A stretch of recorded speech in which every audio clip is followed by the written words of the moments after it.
earthquake struck. I was riding a bike at the time. It was very strong. I live in Tokyo. I'm used to earthquakes, but this one was very strong. And it shocked a lot of people here because I don't think they're very familiar with them. The roads cracked right in front of us. The bridges of the road, along the road, some of those were inaccessible. And obviously a lot of people came out onto the streets wondering what to do. I mean, we're looking at I managed to get into a town. Sorry? So we're looking at some of the photographs that you sent in. Yeah, I managed to get into a town called Lobok, which is the pictures that I posted.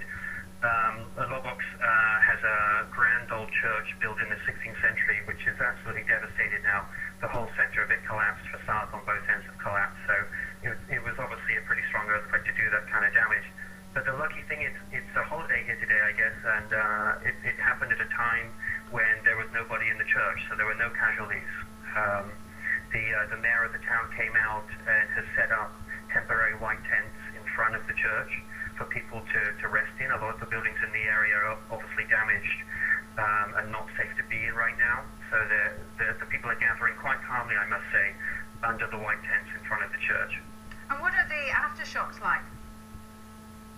Pretty powerful, I gotta say. They were fairly frequent for the first hour, and they're still happening now. I've moved to probably the most popular tourist spot on the island, which is the Chocolate Hills.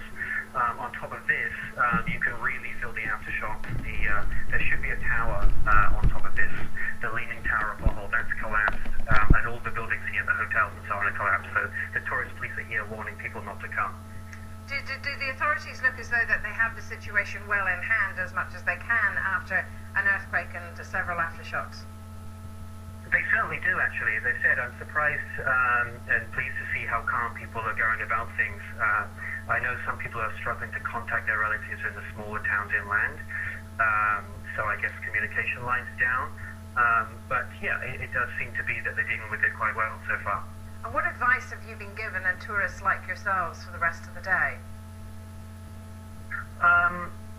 I've been told to avoid driving fast or riding fast in order to get to my destinations. And obviously a lot of places they put roadblocks up. I've actually seen local people as well, very nicely. They've been putting out like old car tires and so on in the middle of the road in order to warn people that there are cracks coming up in front or there are power lines down that you might get caught on. So people have reacted sort of very practically to the disaster.